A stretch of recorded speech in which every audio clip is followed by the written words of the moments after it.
Susan, do you want me to start? Okay, yes, just a second. I just started okay, I'll start. Hello, everyone. I'm Susan Nash. Welcome. And I'm happy to welcome you to our third Pivoting 2021 Thriving with Change. And we are making up for last week when we had an abbreviated session due to extreme weather and power outages all throughout Texas and actually in Oklahoma as well in the southwest or southeast. So basically what we're going to do today is we're going to examine basically some of the tax incentives and implications of new legislation, Energy Act of 2020, which was passed in December of 2020, and also the Pipes Act of 2020, and how they encourage companies to control emissions and also to detect emissions and also to try CCUS. We'll also talk about grants for collaborations, primarily with the Bird Foundation, that is an Israeli-US collaborative venture. So really excited about that. And then finally, we'll have our new technology showcase, Spotlight. So that we'll wrap up with that with David Thul of Geolumina. So essentially, I'd like to start.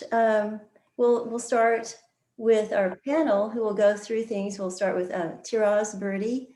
I'd like to introduce him of TBirdie Consulting. Also, Taha Syed Hussain, who's a venture partner of DK Innovation of Delek US. Also, Steve Tedesco, who's president of Running Foxes. They will be talking about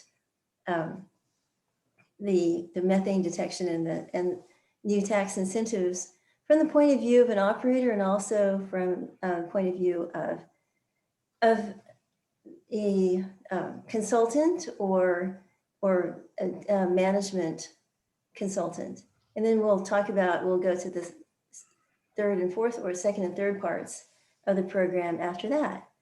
So I'd like to introduce Shiri Freund to Koren, Business Development, U.S. Israeli Energy Center. She will be in the second part. And then David Dewell of Geolumina. So anyway, I'd like to introduce Tiraz Birdie and then followed by Taha and Steve. So welcome.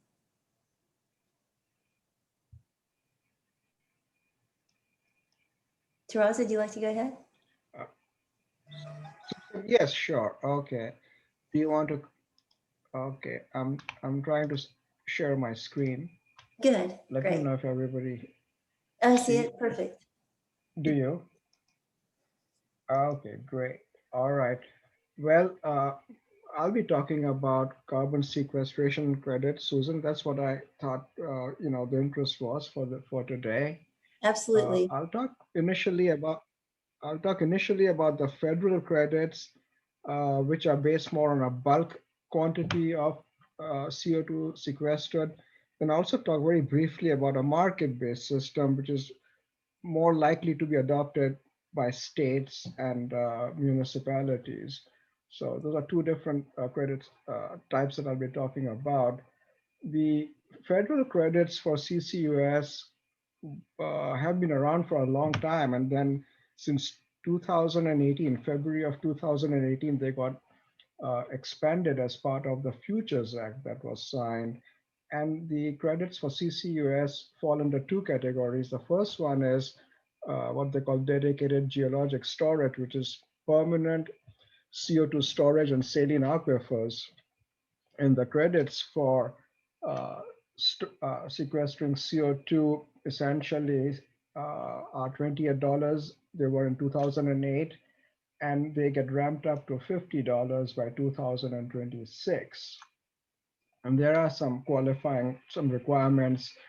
Power plants have to be able to sequester 500,000 tons a year. Industrial facilities, it's more like 100,000 tons per year. And then you have the EOR part where you inject CO2 to enhance your oil recovery. And the credits out there are not quite as generous, but they go from $17 a ton in 2018 to 35 by 2026. And after that, they will be linked to inflation. In addition to these two categories that we talked about, there's also other utilization processes. That's where the U comes in for CCUS. And those could be, for example, utilizing CO2 to increase LG production and other types of utilization whereby you prevent CO2 from being emitted into the atmosphere and sequestering it in some form, not necessarily geologically, but any other form. The As part of the Futures Act, the construction should commence by January 1, 2024, and the greenhouse qualifying greenhouse gases were only oxides of carbon. There was a lot of confusion about what is implied by commencement of construction, should you have all the plans in place, etc. So in June 2020, I'm sorry, this shouldn't be 2018, 2020, which was last year, the IRS issued clarification where they said that any work of significant nature would be considered as commencement of construction, or you pay out at least 5% of the total cost that you anticipate to spend. There were other issues pertaining to credit invalidation. Questions were asked, okay, what happens if 50 years from now CO2 escapes? Will we be required to pay back the credit? So the IRS, after consultation for a year and a half, came up with this 5 years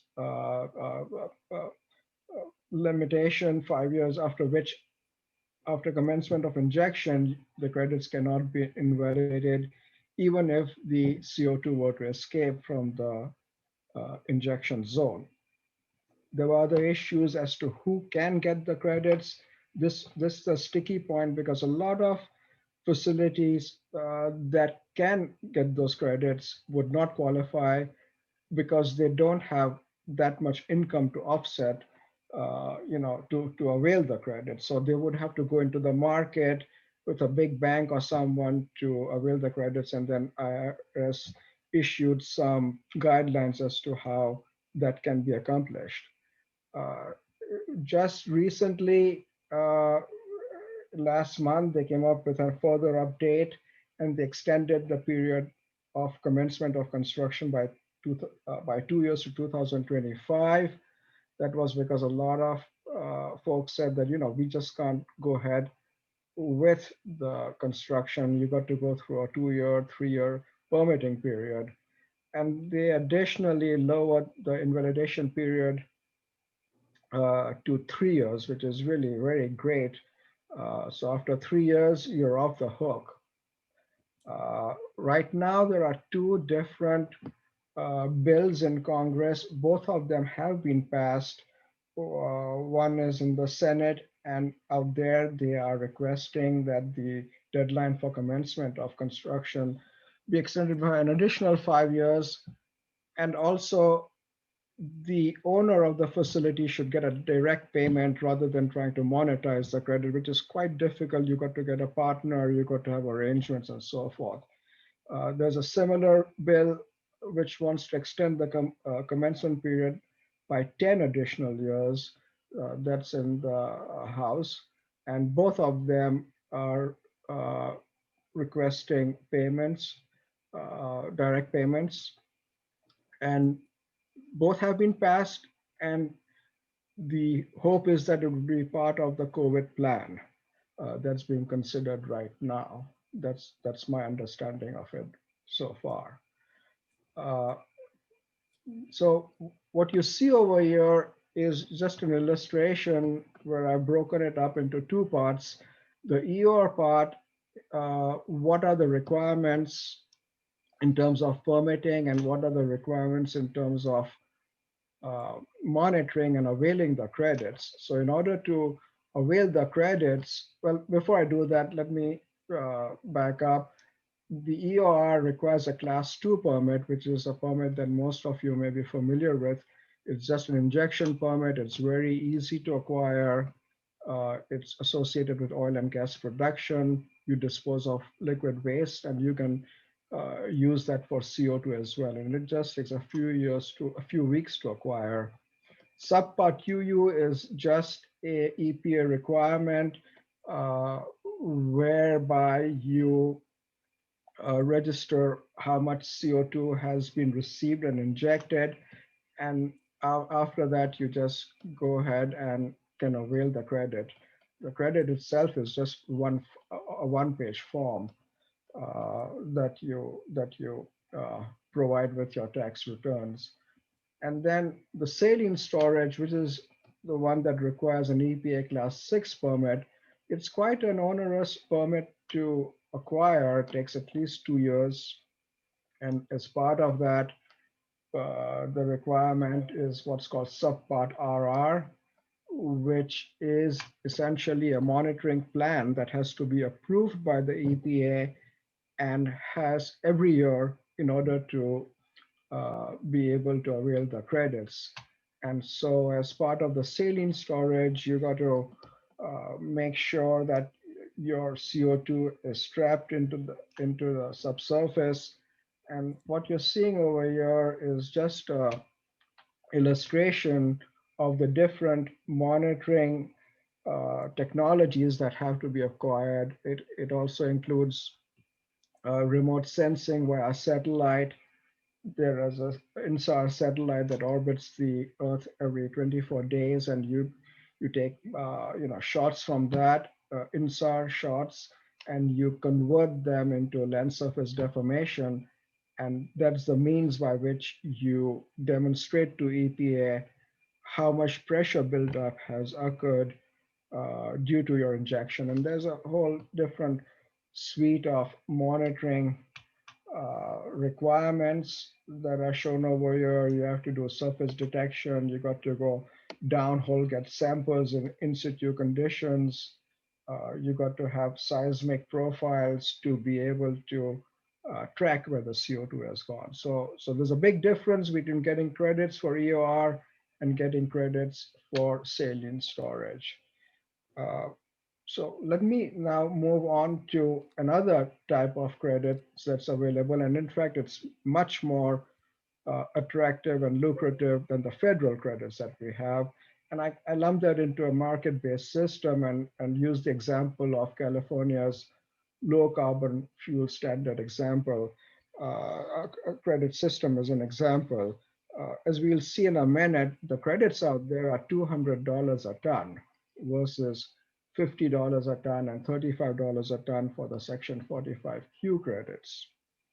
And the way these credits work, so to back up, the federal credits are just bulk quantity. You inject so much of CO2 and make sure it's retained in the ground and you get so much credit. These credit systems are a little bit different, where you want to ensure that your total life cycle emissions of CO2 do not exceed a certain threshold. And an important concept out here is carbon intensity.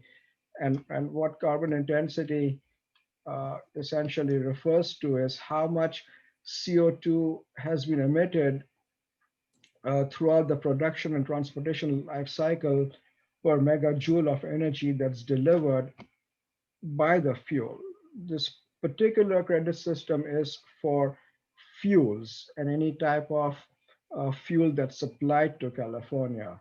So you have this concept of carbon intensity, how much CO2 was emitted as per energy delivered by the fuel. And then they have a carbon intensity target.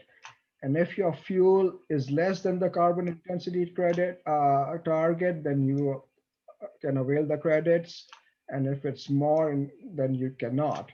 So gasoline and diesel come under that. So if you do EOR or saline storage, then you can move the needle back into this region that's less than the CI target. and avail those credits. Uh, the targets are tighten every year. And the idea out here is that you spur innovation in your fuel generation process so that we accomplish this goal of less and less CO2 emission. And presently, that LCFS targets credits are about $200 a ton. They have remained around there for a while, and they expect it to remain so in the coming decade as well.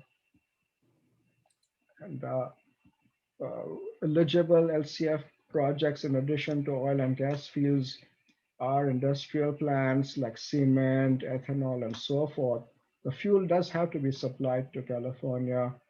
And additionally, you have what is called the direct air capture, which is promoted by Bill Gates and others. And you can see these huge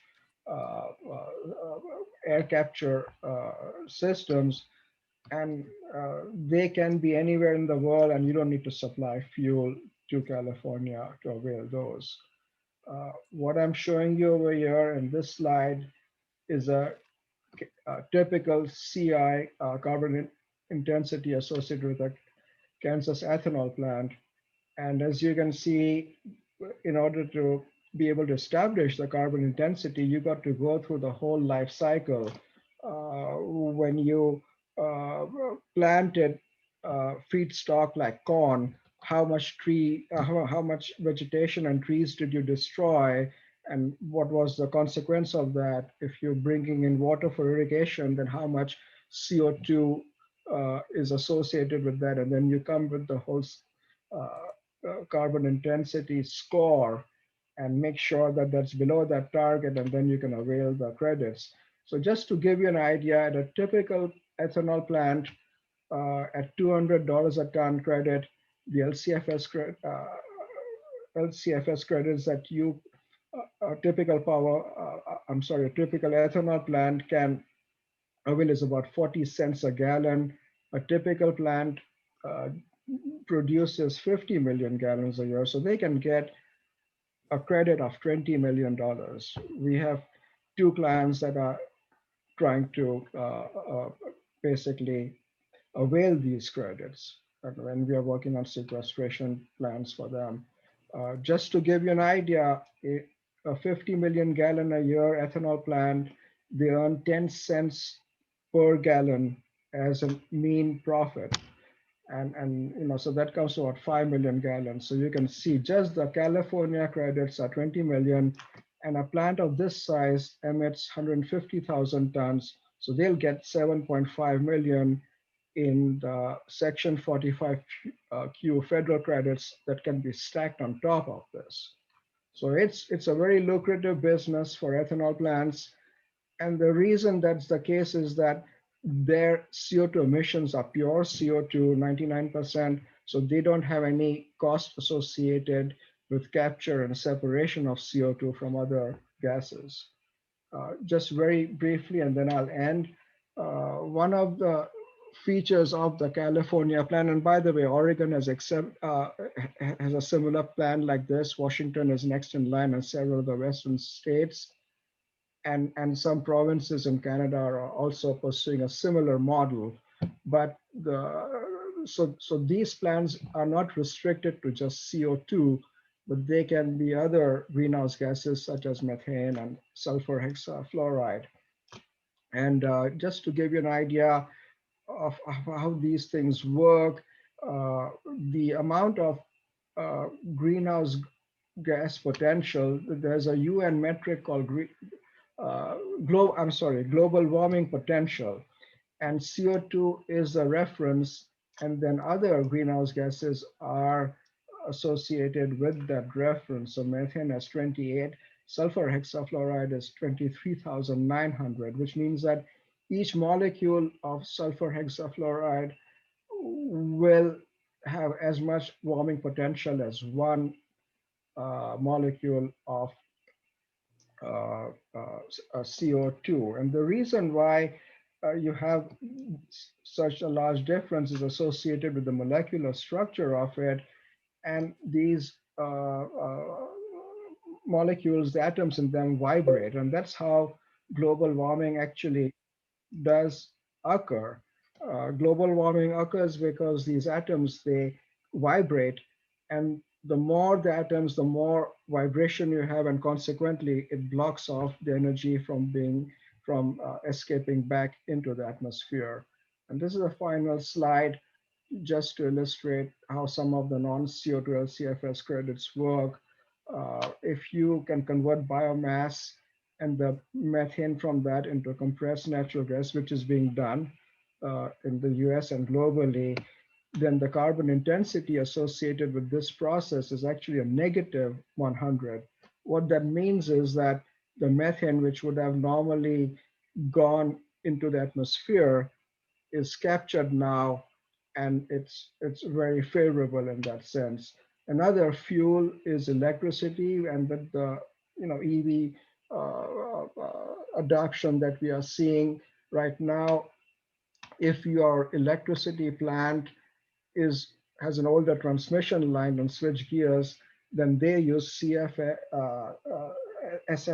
SF6 sulfur hexafluoride in their transmission lines, and they do escape. And people are not aware, but the total sulfur hexafluoride emissions are equivalent to the amount of yearly emissions that you have from 100 million cars. And 80% of that comes from uh, electric due to electricity generation.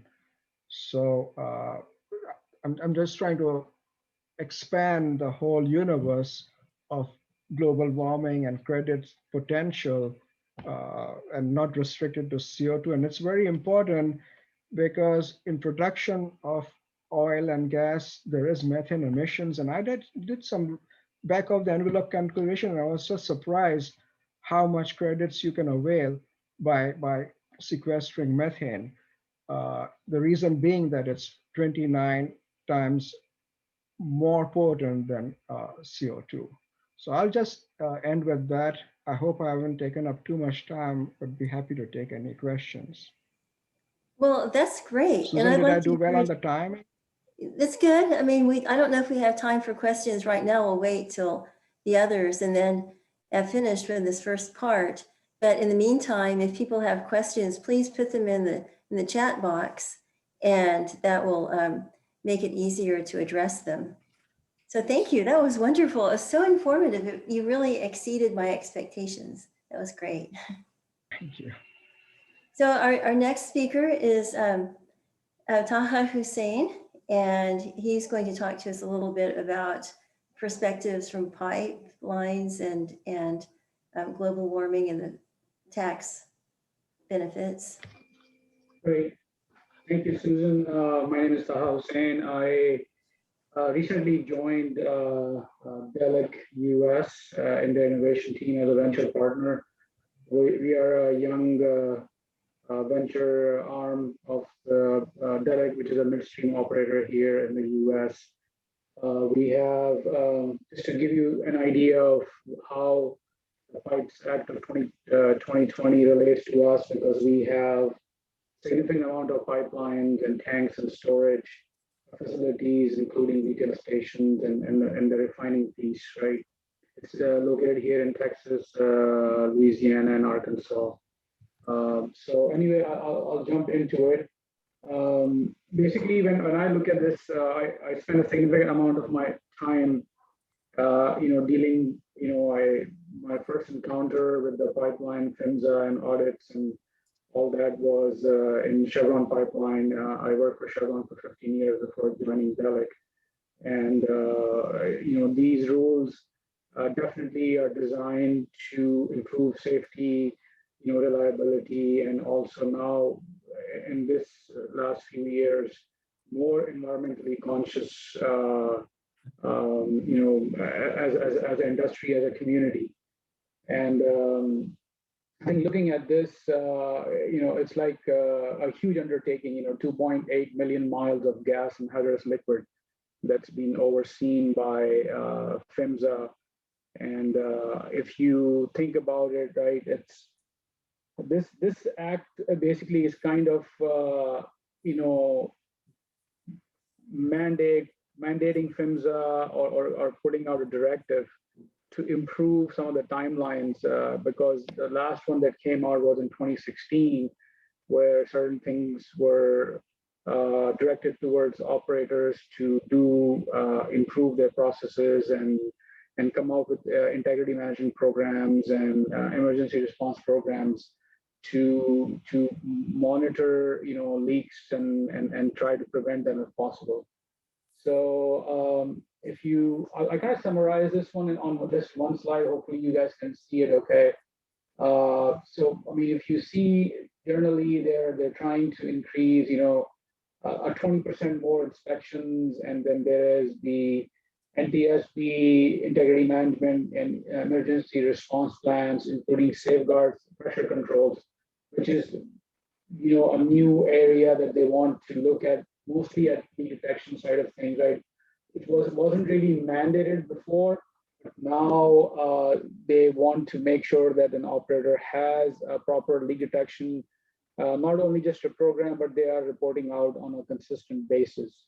And the other one was on the gathering lines. PHMSA was working on it for some time, and they have not issued. We've been waiting for this final rule for a couple of years, so that needs to be issued relatively soon. And the other new thing that came out is this National Academy of Science and Valve study. Installing remote control shutoff valves. Just in case if you have a major emission release, your pipeline is capable of using the remotely operated shutoff valve to isolate that section of pipeline where the emission is and reduce the amount of exposure. And then the LNG facility is also a new one. There's an increased penalty, 200,000 per violation for large scale operators, which is significantly up from last time. And then deep water pipeline in HCAs, high consequence areas, you have to have integrity assessments, which was there before, but the timeline has been reduced every 12 months. I think previously it was 3 years, unless you have a history of leak on that specific pipeline. This is an interesting one, whistleblower protection. So I don't know, there's this practice of people who work in these environmentally sensitive areas, operators, whether mechanics or people who are managing and responsible for pipeline integrity. Some of the employers have these people, because there's a lot of turnover in this positions. They were forcing employees to sign waivers for for reporting out any incidents. So that's really this act really prohibits that, signing employers forcing to sign employees the waivers. And the big piece that we're all kind of debating these days is addressing the climate change, right? How do you reduce the greenhouse gas emissions? So it estimates 46 million metric tons of CO2 through intentional venting or unintentional leaks. So you would think that there is unintentional piece, but there is significant. If you have a large infrastructure and thousands of miles of pipe, or even hundreds of miles of pipe, right? There are people who have worked in this space know that there are unintentional leaks because of the age of the asset, older valves. So you have these we call it very, very small leaks, which are cannot be determined by flying the line, but if you add them up, it becomes a significant piece being emitted to the environment. So that's where it's addressing that part of it, that whether it's unintentional or intentional, you have to basically have a leak detection program and conduct leak detection. And then PHMSA is being directed by this act to bring out new technologies, and not only that, but do a cost benefit analysis, because smaller pipeline operators work on a very thin margin that their business does not allow to install state-of-the-art technology. So PHMSA has been directed to help out in this space to find not only the best technologies for detection, but also provide some cost-benefit analysis of that. And then the second part of this climate change is protecting our coastlines. Again, this is updating the 2016 bill by which PHMSA did not, I think these few years was not able to define the coastal beaches, coastal waters, and the Great Lakes in unusually sensitive areas. So this is another directive towards them to define that. Last but not least, we've been seeing these issues, both of these, where people who are working for PHMSA are, they had a hard time retaining talent, right, because of the remuneration packages or not having to retain employees. So they've been directed to hire more people and provide incentives for them to stay with PHMSA and hire talented people, subject matter experts who understand, pipeline detection, integrity management, also emergency response. So I think it's completely really a step in the right direction. I believe. Like I said, I've been involved. I've spent many years doing this type of work before I got into the venture side of things. And but realistically, I think if you look at from the whole, it's a lot of good wording in there, but we have to see how it pans out in the next year or so. Hopefully, I'll give you a perspective on this, some information that will be helpful. Any questions? Oh, this is wonderful. Yeah, so be sure to direct your questions to the chat and we'll address those after Steve speaks a bit. But I really appreciate the map too, and the extent of the pipelines. I know a lot of times we think that there's just one pipeline, the Keystone, because of the news. And it's really interesting to see that there are many pipelines and that many are being constructed now. It's not just, so there's just one that seems to grab the headlines. So lots of opportunity. But thank you. Yeah, you're welcome. So Steve, welcome. And I think whoops. And I accidentally muted you. Can you hear me now? Yes. Okay, I don't have anything to put up. It's obvious the previous two speakers did a great job, but I will say that from an operator's perspective, California is really, or Oregon's not an opportunity in terms of the oil and gas industry, simply because of the negative governments that are sitting there. I'm not trying to dissuade people from going there, but it's very difficult to operate in California, especially under the present climate. They could offer a lot of things, but essentially oil and gas exploration, like in the LA Basin, has come to a complete halt, and there's a lot of pressure to plug fields and that sort of thing. So what we're doing is, in terms of getting rid of methane, it's a nice concept to put the methane back in the ground, but in most cases, that's a product that you need to sell into the system. And what we're doing is converting it to electricity. There's a lot of opportunities with power companies because they have a lot of incentives to convert electricity, gas to electricity. For example, Pacific, which is a utility in the Grand County, Utah area, has a whole series of incentives to do that. Instead of getting 2 to 3 cents a kilowatt hour, we'll get 9 cents based on what we understand right now, a kilowatt hour by doing that.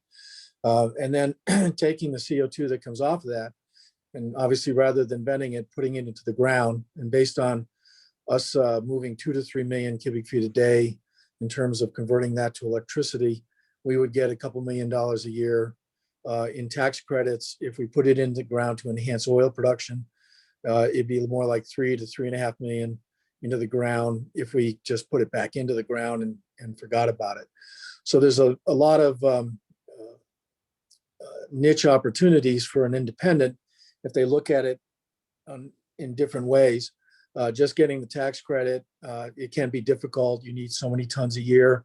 So for the guys just flaring gas and venting to the atmosphere, none of this is probably going to work. But if you have a large field, if you can send it to a center area to convert to electricity or put in the ground, then it may work for you. The other thing is that if you do convert to electricity, remember that when you sign contracts, the longer term the contract, the more kilowatt hours you get. If you produce like a typical gas or oil and gas field, your production will go down and you're not replacing it generally very fast.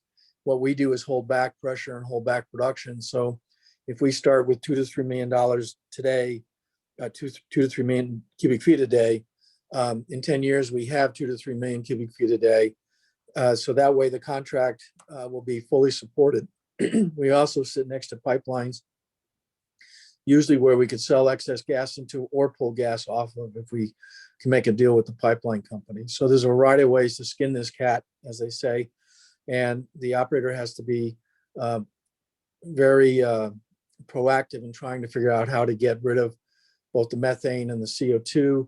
It's going to become an issue probably for the next 4 years, and probably really in the future, as many states are going to ratchet down on the oil and gas industry to try to minimize supposed global warming from a variety of gases. I think more importantly, the gases that are concerns are like the hexafluorines and that sort of thing, which can do more damage, but methane and CO2 are still a problem. Fortunately, if you get a lot of nitrogen, you can just vent that to atmosphere. In the 70s, a couple companies in Denver tried to take nitrogen wells and turn them to fertilizer, but with the activities in southern Saskatchewan with the potash mines, that sort of fell by the wayside, but you never know if that sort of makes a comeback. That's all I have, Susan. Oh, that's excellent. I really like the operator's perspective because it gives a chance to see like how you actually implement this information. And I like the way that it comes all together. I haven't checked the chat. Does anybody have any questions for Tiraz, Taha, or Steve? Yeah, I do. Good. Can you hear me? Yes. Oh, okay. Yeah. Like for Tiraz, the way he described sequestering methane seems to me, what's to keep you from producing methane in a well and just re-injecting it back in the ground in another well and picking up this tax credit? Nothing. Guarantee you that's what they do with coal bed methane. Turn every poor gas well and say there's a coal in the well and you get your tax credit. The IRS had a few problems with people in Southeast Kansas doing that. So people will do things. But I mean, is it really a viable business plan, or is it just a? It's a viable business plan if you've got a lot of gas. It's not a viable business plan if you're a small operator, selling a couple hundred MCF a day into a gathering system and that sort of thing. So you really need to be in the, we're going to try to be above the 10 to 15 million a day in an area long term. Because I think you add a lot of government scrutiny when you do this sort of thing. And certainly a year or two from now, after people start trying to do stuff, you'll find that they'll start modifying the rules to fit what they think that was meant by Congress when Congress never really puts any details in. And subsequently, I think that that's what you have to be aware of, is that if you don't mind being in a really gray area and then suffering the consequences, or you go into and looking at as like, try to be as conservative as possible in dealing with the regulators. Fortunately, like in Kansas, the EPA has no clout. It's all run by Kansas, but that's not the same true when you're on BLM land or in states like Missouri, where the EPA has greater prominence, and they love to fine people rather than like in Kansas, they work with you and they try to minimize the fines because it's a major part of the state's income. That makes sense. So here's a question. Thank you, Steve. Here's a question for Tiraz. And thanks for William for the question. I didn't mean to answer this question for him, sorry. Thank you. Here's a question for Tiraz from Hugh Winkler. Do the greenhouse gas scores California uses account for the longer life of CO2 versus methane?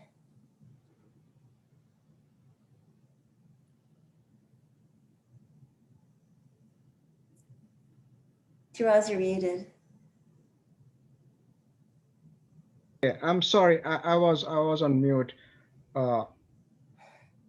Yes, the score that's there is established not by California, but by the UN, the global warming potential.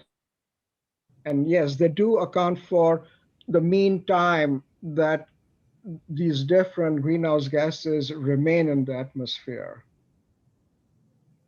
So that has been factored in. Okay, The, excellent. the global warming potential. Okay, And well, someone had another question. Sorry, go ahead. was there another question? Someone had a question which said energy transition helps accelerate the use of credit or not. I, I'm not fully clear on what the question is, but there are a lot of entities. Let me give you another example in California. So they have a lot of steam generating facilities. We are helping a oil operator in Bakersfield, and there are a lot of steam generating facilities that do emit a lot of CO2 associated with natural gas burning, and they are very hot on sequestering it and availing the credits.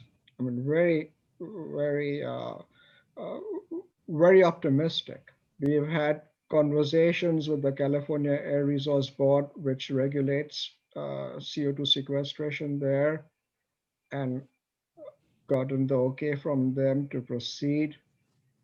So, and then of course, a lot of these other, I was going to have a slide on as to which industries it's more economically feasible and very profitable.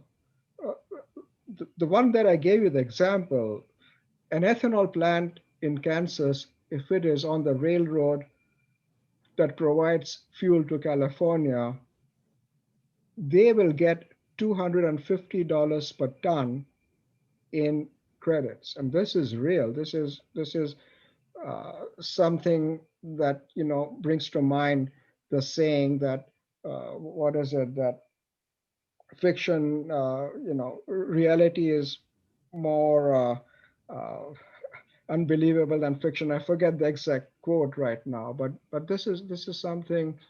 Truth is stranger than fiction, whatever that was. But these are real numbers. There are now, if you go to electricity generation, their cost is $50 per ton. So right now, with the federal credits, it's not very economically feasible. They still want to do it because they can then claim that their fuel is green. Oh, Their that's a good electricity is point. green. Yeah, well, that's good. And there are, yeah, I appreciate it, Tiraz. sorry, I don't want to take any more time. Oh, Yeah. no, it's okay. Well, let's save some of the questions for the end. I think we need to move ahead in the program, but this was really good. Really appreciate it. So, so switching over to different kinds of opportunities, I'd like to introduce Shiri, Freund, Koren, and like to say welcome.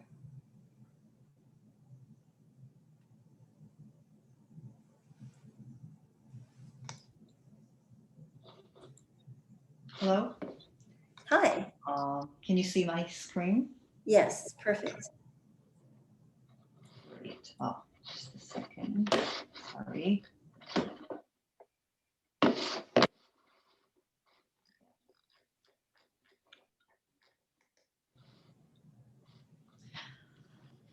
Thank you for inviting me today.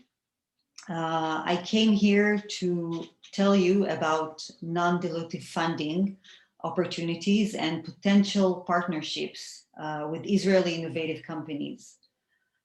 Bird actually has nothing to do with the animal. It's actually an acronym for Binational Industrial Research and Development Foundation. We have two main services. Both of them are free of charge: matchmaking and funding. I am based in Austin, Texas, and my role is to connect with Southern US companies in different sectors. So if you are working for an American company that already has collaboration with an Israeli one, that's great. I can help you understand if your project has an option to receive funding from BIRD. If you're looking for partnerships or you are interested in Israeli innovation, I can also help you scout for Israeli technology.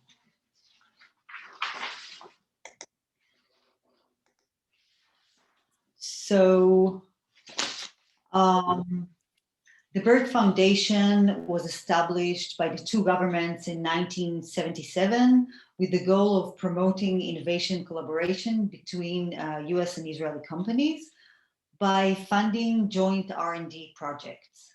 We are operating based on an endowment of $110 million that we received from the two governments and on the repayments of successful projects. So what do we do? BIRD gives non-dilutive funding to joint project between two companies, meaning we don't take IP or diluting the companies in any way. BIRD can fund up to 50% of the project expenses and up to $1 million per project. The other 50% are a cost share by the companies. This is a conditional matching fund, meaning the money is divided between the two companies according to their work share, which is ideally 50-50, but we'll accept up to 70-30%. We look at the R&D expenses at the broadest way possible. And the reason is to allow initial stages of commercialization and marketing, including demo, exhibitions, and so on. If the project is successful and reaches sales, then we ask for a repayment. And if the project is not successful or is successful but not reaches sales, then it becomes a grant. We are agnostic to sectors. As long as the project is innovative, we are interested. The only sector BIRD does not fund is defense, so no military application. You can see in the chart that the investment in energy, water, and environment was 23% in 2018, and it's definitely growing. So every year we have two general cycles. One is in September and one is in March. The whole process takes about 4 months from submission to decision. First step is submitting an executive summary that is a short document based on the template in our website. It's pretty simple submission. If you want to submit, we highly recommend that you will share a draft of the summary with us before the submission so we can assist you. A few days after the submission, we will return to the companies with a go, no-go recommendation. We can advise not to submit or maybe submit in the next round. We don't want to waste anybody's time and effort. About a month and a half later is the submission of the final proposal. We try to bring success rate in the final proposal stage to 40 to 50%.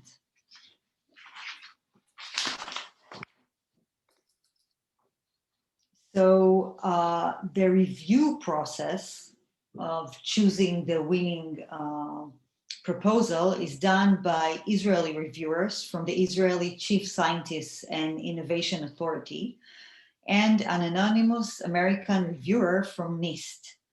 On the Israeli side, the reviewer has an opportunity to meet with the companies and ask them questions. The US reviewers don't meet with the companies And American companies usually appreciate this review as a due diligence and seal of approval process. So what are we looking for when evaluating a proposal? According to what do we score a project? First and foremost is the disruptive innovation. But not only that, also the level of synergy between the two companies and the existence of real market for the product and a good prospect for commercialization. Here you can see the representative on the board of governors that choose the winning project. On the American side, we have a representative from NIST, from the Department of Commerce, State Department, Treasury, and their Israeli equivalents. So we do not get involved in the business decision of the companies about IP, for example.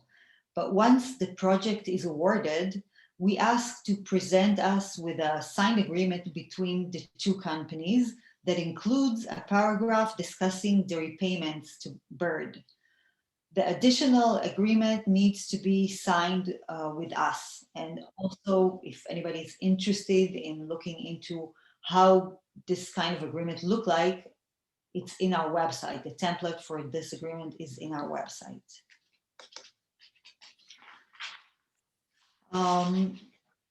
So since 50% of Bird is owned by the American government, success for us is more than repayment.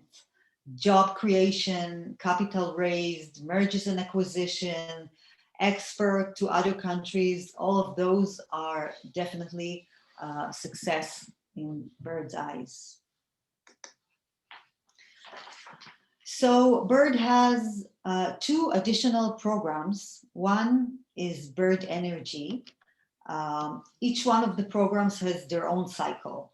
So Bird Energy has its deadline in the end of June each year, and Bird Homeland Security deadline is in the end of April each year. Both Bird Energy and HLS allow the collaboration of a company and a research institute rather than just two companies like the general Bird. And it's relevant to, if it's relevant to any of you, so there's additional information in our website, and of course, I'll be happy to answer any question. The Bird Energy Center is a different program. It's more research oriented. I'll be happy to elaborate if there are people who this is relevant to them. I think it's less relevant to the audience today. So over the years, Bird granted more than $360 million, funded over 1,000 projects, and received payments of more than $110 million from sales in successful projects. Overall, about $10 billion were generated directly and indirectly following the fund activity. Here we have examples of some of the large US companies that were granted with Bird award. So again, there's many more information in our website. Please feel free to reach out to me via email or LinkedIn. I can provide more info. I can answer questions. I can help facilitate the submission process and everything else that's needed. Thank you. Oh, this is really interesting. I don't know if there are any questions, but I have one. So President Biden announced today that they're going to, he's signing into, I guess, a proposal or initiative to study supply chain vulnerabilities in the US.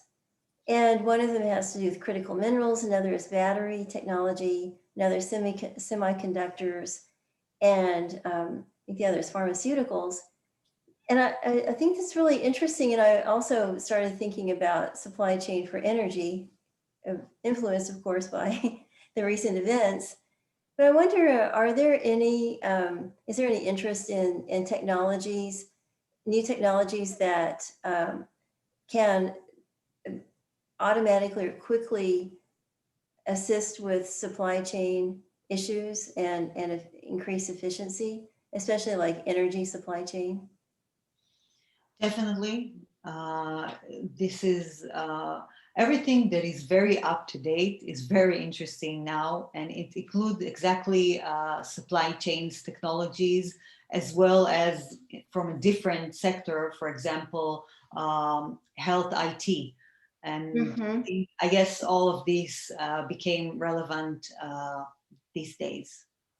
And it's so interesting because a lot of the things that you might say are like just like sensor technology, it's the application of the sensors when it's used, for example, in making energy supply chains more responsive could be pretty interesting.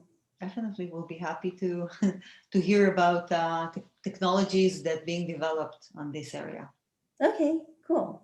Does anybody have any questions?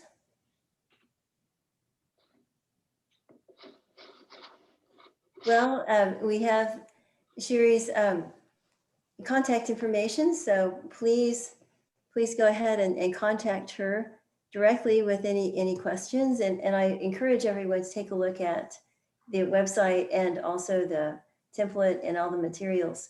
So what an amazing opportunity. This is really exciting. I really appreciate it.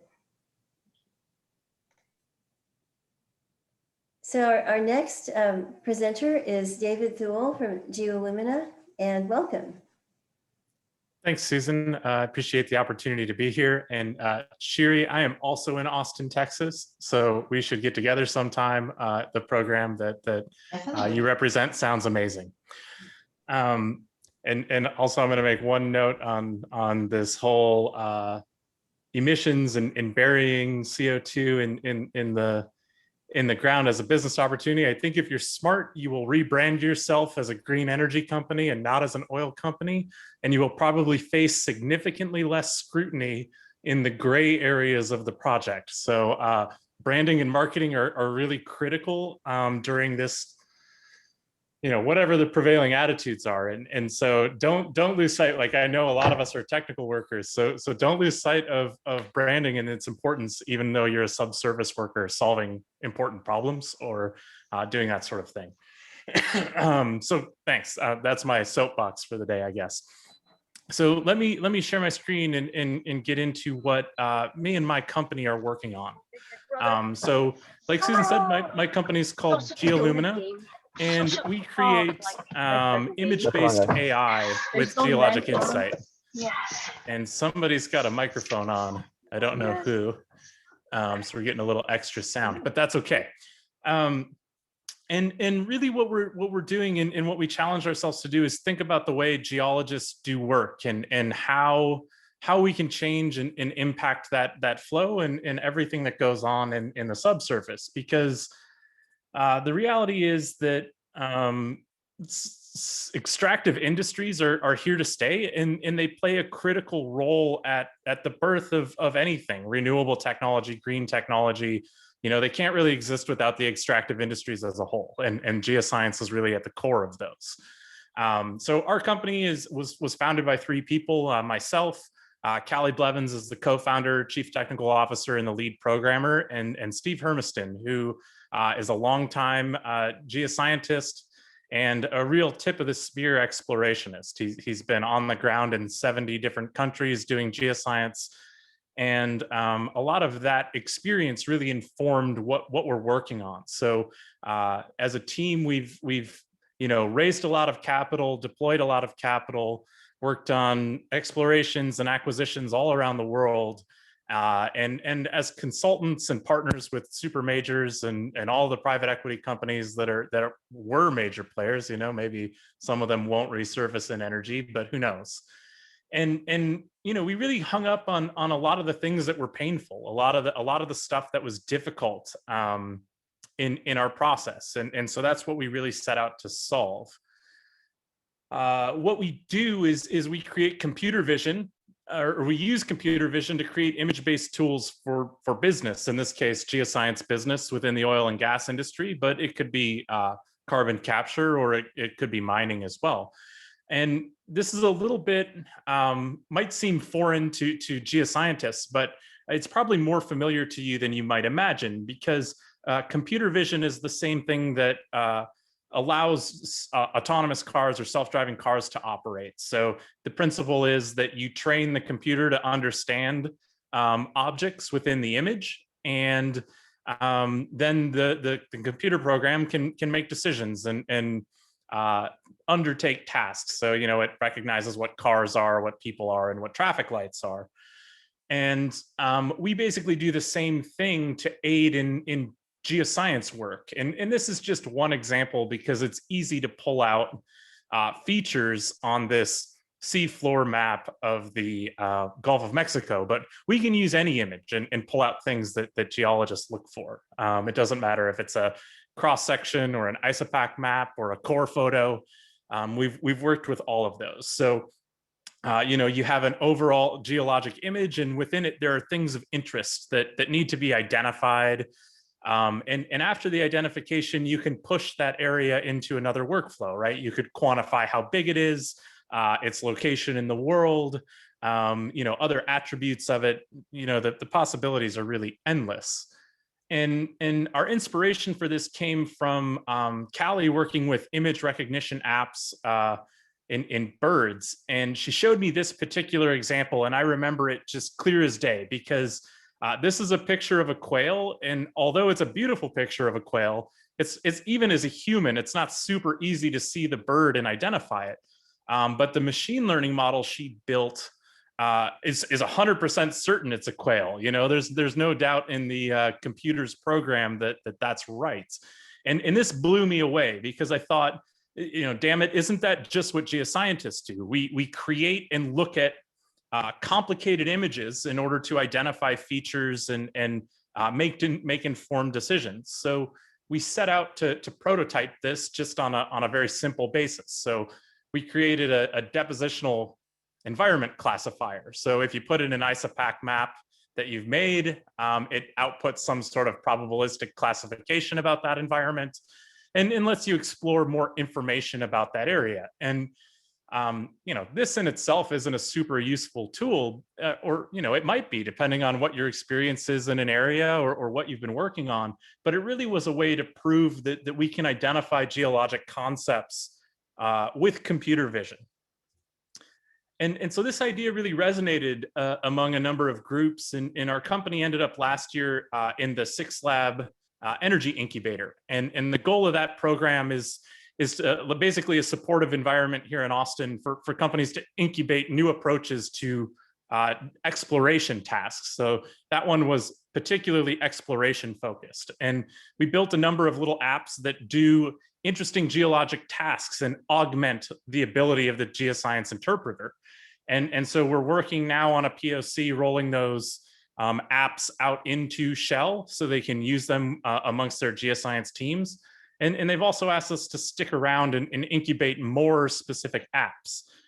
And what's happening is we're coming up with this ecosystem of machine learning driven geoscientific applications. And they do a lot of the tedious things so that the geologist can focus on making serious decisions and having a broader portfolio to work from. So, one thing is like turning the core images into a vertical column of core that can be put into a workstation, or identifying the facies out of the picture so that you can match that with what you get from the LAS logs.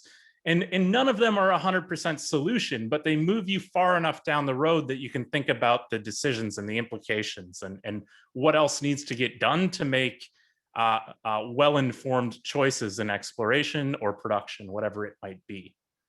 As we were working on this ecosystem of apps and talking to users, we actually encountered an interesting thing, and it's that images within oil companies aren't very accessible, even if they've had digitization by Microsoft or Google and they maybe have an internal search.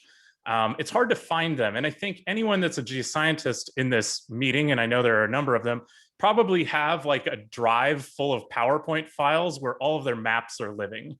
And maybe somebody carries around a thumb drive that's got the entire basin history in it. And those are really great.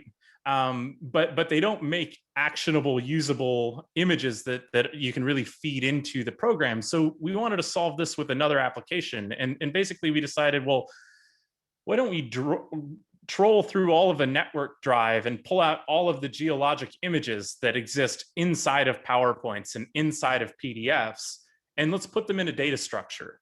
And from that data structure, let's visualize them graphically. So this is just a 2D plot environment. And the plot environment's actually based on how the images look.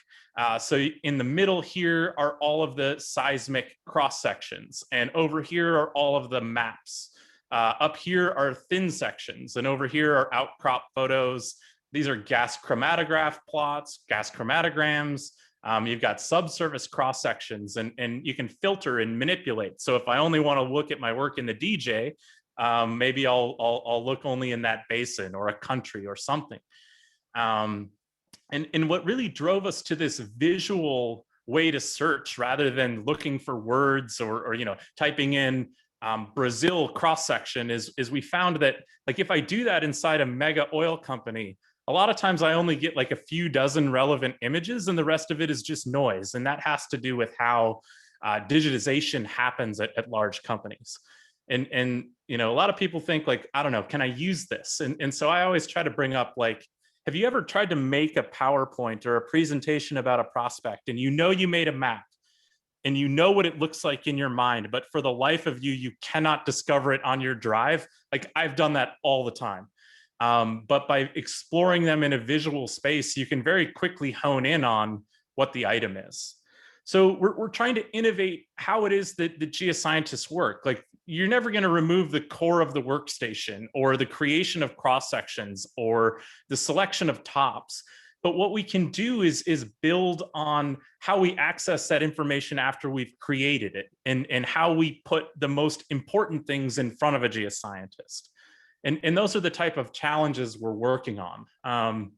While a geologist might not create the 1.8 billion new images we see on the internet every day, a good geologist might be making, 5 or 10 new images that are part of their pitch package or their work product, or the engineer as well, wellbore diagrams, whatever it might be. And that adds up to thousands and thousands of images every year that represent the knowledge and the information of the company. And that all needs to be leveraged. And right now it isn't. We're about as inefficient of a business as you can come up with, because fundamentally the only thing that's changed in the last 50 years is we make maps digitally instead of by hand. But it's still mostly the same process. We're still doing the same tasks we've done for decades. And what we need to do is alter the way we work around those items so that we can be more efficient. So that's kind of what I have as a presentation, and we can discuss sort of application ideas.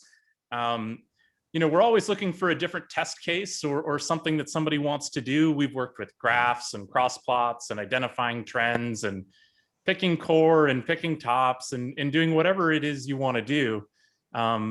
But we're always looking for other concepts or ideas and also people to partner with. So if you have a small or medium-sized oil company and you think this technology might benefit you, we could work together to come up with a system that makes sense.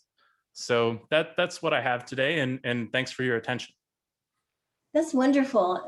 I really like that. And I would like to encourage everybody to actually give David a call or set up a meeting, because it's, if for nothing else, to explore possibilities. And with that idea, I want to mention that AAPG is really trying to start a collaboration, start team collaborations and facilitate them. We're fortunate enough to be able to use a brand new collaboration platform called Xrathus. It's, I'll just type it here in this chat box, xrathus.com. Go ahead and sign up because we put collaboration clusters for every single session here. And I'm going to share my screen. I'd like to give you an idea of the types of activities and things that we're planning. So here's the challenge for this week. And so I've posted it in Xrathus, but just say that, imagine that your company has acquired a field with 225 wells, which produce a combination of oil, water, and condensate. Your team has been tasked with the following goals. So first, you have to improve the economics by finding relevant tax credits or incentives. You need to identify new technologies that reduce emissions, improve production, potentially co-generate electricity to be used on site, locally or in a regional grid. Our speakers talked about those things today. Identify potential new technologies where there are collaboration incentives, such as the Bird Foundation, to both develop and field test the technologies. And then develop an 18-month workflow that lists the tasks, milestones, and the departments and people involved. And then finally project the impact on income, liabilities, and net revenue. How will it benefit or cost stakeholders? So I'm just using this team challenge as a chance to encourage you to collaborate on something that could essentially be built into a business plan and could actually change your life in a very positive way. So what we're trying to do with the team challenges is to help you diversify, apply the knowledge in a way that's relevant today, and equip you for new opportunities.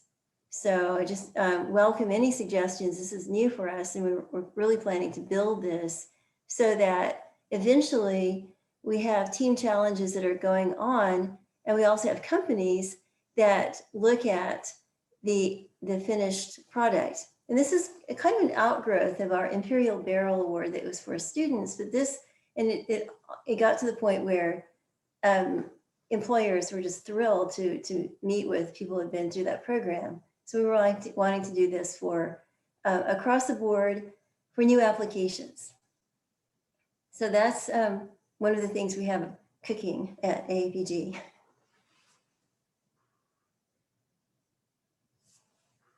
So any questions, anyone? I'd like to open up, feel free to open up your mic and just comment or have any suggestions or thoughts. So I want to thank everybody. Exciting times and lots of opportunities. And next week we will be talking about ESG and clean tech. I will send you an email with a link to register and also a link to the recording for today. Oh, William, did you have a question? You're muted. William, you're muted.